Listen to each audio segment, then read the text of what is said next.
Hello, it's so good to have you with us here at Leadership for Sustainability. This is the podcast where we share our experience to help you draw on the best in human nature and work with the rest of nature so your sustainability initiatives deliver results and make a real difference in the world. I'm Osbert Lancaster, longtime sustainability coach, consultant and trainer, and co-founder of Realise Earth. Where do you start to develop your sustainability leadership team? In the last couple of episodes, Rich, my colleague here at Realise Earth, drew on his experience at PepsiCo to talk about the characteristics of good sustainability teams and about the key skills sustainability leaders and their teams need to create change, the skills that are described by the Inner Development Goals. But how do you actually do that? Where do you start? And what about if you're not working in a global corporation like PepsiCo? Rich will be getting into all of this shortly. But first, I asked him to talk us through a different way of thinking about key skills for sustainability leadership. Rich describes these as the 4 types of intelligence that make us human. So I think there's 4 types of intelligence that we can draw from that make us human, right? So we've talked about cognitive intelligence already within the IDGs, and this is what typically we're trained and educated in, to be cognitively intelligent. And that's fine. And then more recently, the last 20 years or so, we've seen the growth of emotional intelligence and this idea that we can develop our skills of empathy and compassion to help us relate better. But there's 2 more that I'd like to draw attention to. There's physical intelligence. And there's different ways of defining this, but the way I like to look at this is drawing on your own physical skills, whether it's your physical ability to move, and you often get sort of performance knowing in this, dancing or movement can play into this, but also it's around using your senses. It's using what does your touch and your sense of smell and taste inform of the situation. But the one that I really draw on personally is your gut instinct. Is, to me, as part of this physical intelligence piece. What's your body telling you about this situation, and how is that important? Our cognitive intelligence and the community and culture, certainly in the Western world, will very often you to dismiss any gut instinct you have because it's not logical. I would actually counter that and say, no, your gut instinct is one of the most powerful barometers you've got. If something doesn't feel right, it's probably not. So drawing on that physical intelligence becomes really important. And then the final one is spiritual intelligence. And I'm not talking about religion, but I'm talking about that spiritual sense of belonging. And it links back to the IDGs, that concern for more than yourself. So your spiritual intelligence plays into a sense of ecological self, that understanding and awareness of that relationship with the natural environment, and that interrelationship with that natural environment, and that dependency on the natural environment. And to me, that is a spiritual relationship that can inform your purpose, your power, your drive, commitment, and courage can all come from that.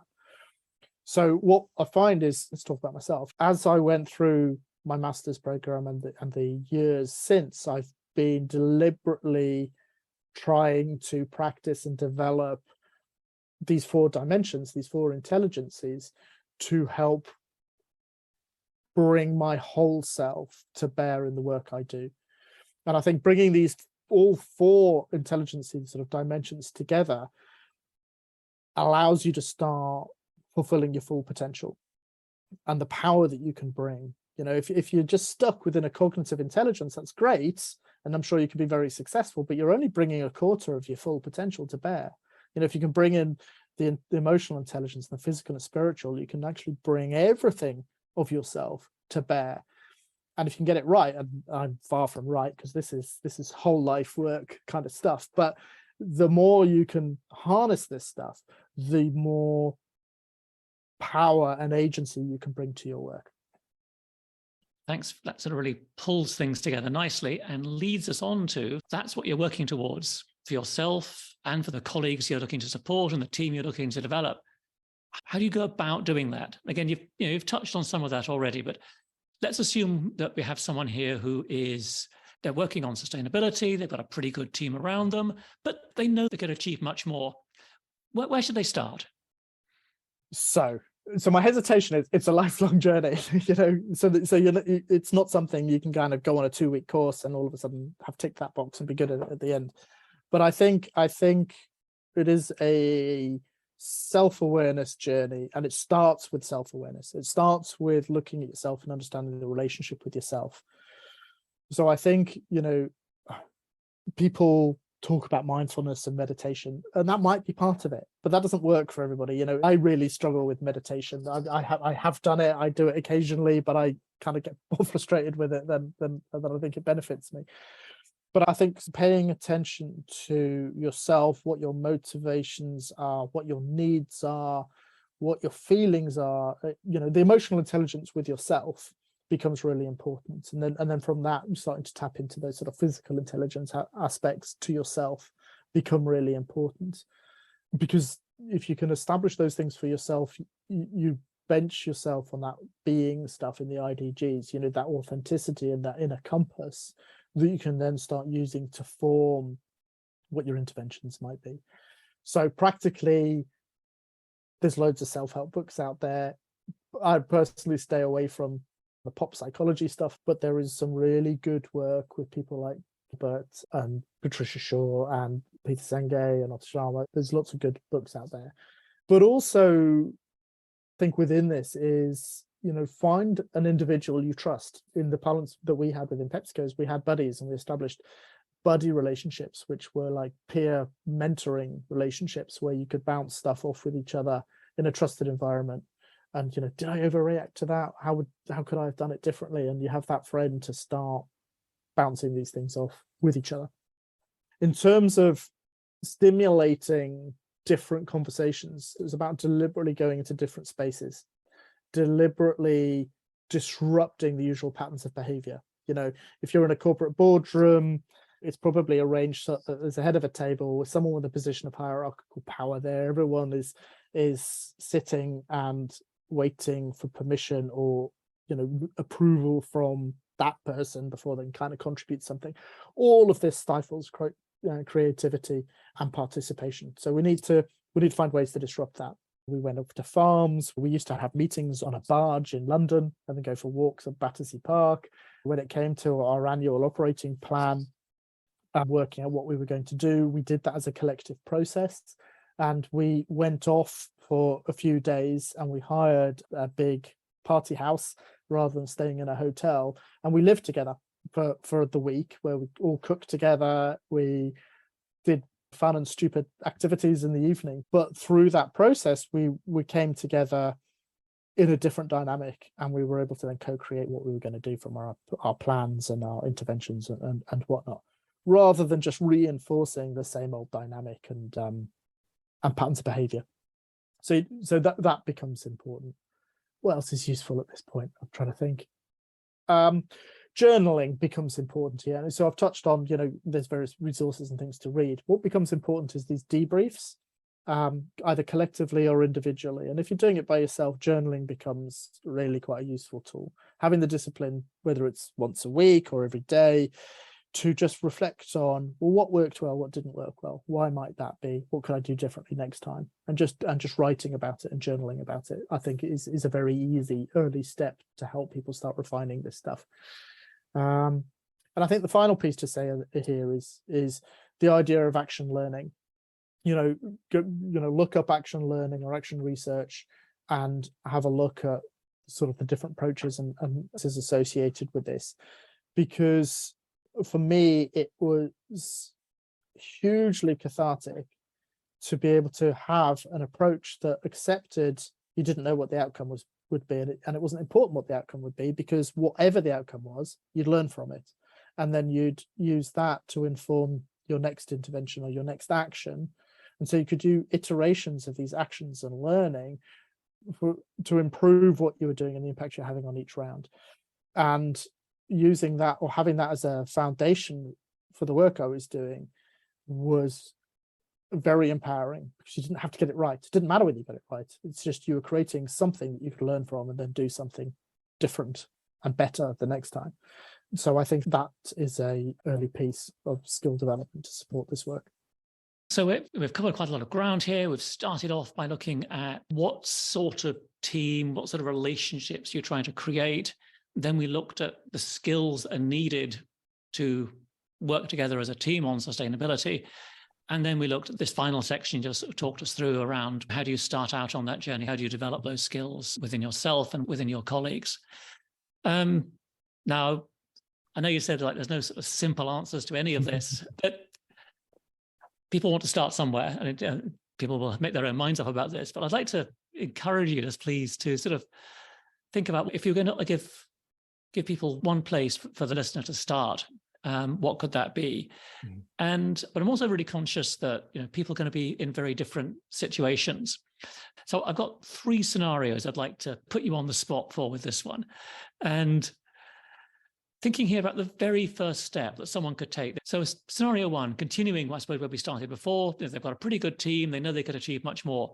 What's their very first step? So I would probably be looking at something like bringing the team together to co-create the solution for moving forward, right? So bring them together, define collectively what could be better. What does the vision of good look like that you want to work towards? And then work together to identify the strategy, the approach, the intervention points, the key stakeholders that you need to be influencing, and do that as a co-created process with that team. Brilliant. And so second scenario for you here, and here we have someone who's sustainability manager, sustainability director, setting up a sustainability team from scratch. Perhaps the first time they've been doing this in the organization, perhaps they're sort of shifting from a focus on health and safety and environment to actually trying to embrace sustainability. Where would they be looking to focus, do you think? Very first step. Yeah, so for me, I think it's probably not a surprise based on what I've already said. I would start with trying to find the people with passion and drive. Find the people who care, have a care for this agenda, and look at that enthusiasm and passion. I would take that over technical expertise every time, because you can learn technical expertise. Ideally, find people who have both, but unicorns aren't that common. So these people can come from anywhere. So look beyond the traditional departments or functions and look beyond the levels of experience or expertise or seniority. It doesn't matter where they are. If you can find them, if you can get them bought into what you're trying to do, you can harness that passion to create what you need. So yeah, find the people with fire in their belly. So scenario 3, you've been talking about your experience within PepsiCo, one of the largest corporations in the world.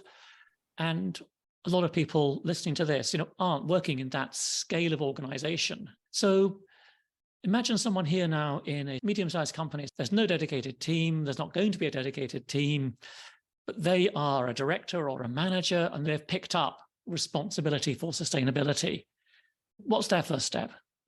So I think it's similar to the answer below, except you're obviously not able to kind of start pulling together a team. But I think it's about identifying the people who have that fire in their belly, wherever they sit within the organization. Find your allies within the organization, and then you can kind of bring them together to work on the agenda, either informally as a community of interest within the organization to try to bring about the change, or ideally more formally, you can talk to their line managers and sort of say, look, we want to bring people together within work time to talk about this topic, and you carve out some time when people can come together.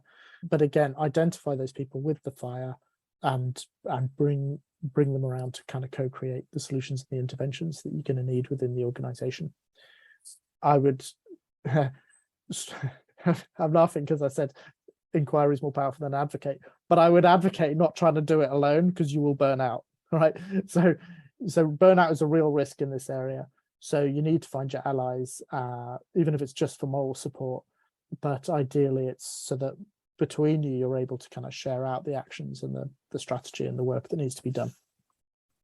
Excellent. Thank you so much. So I wanted to give you the opportunity. Any final thoughts before we close? The piece is just to reiterate, it's about action learning and cycles of creating intervention and change. And it's about pulling together people around you who have that shared purpose and fire to make the difference.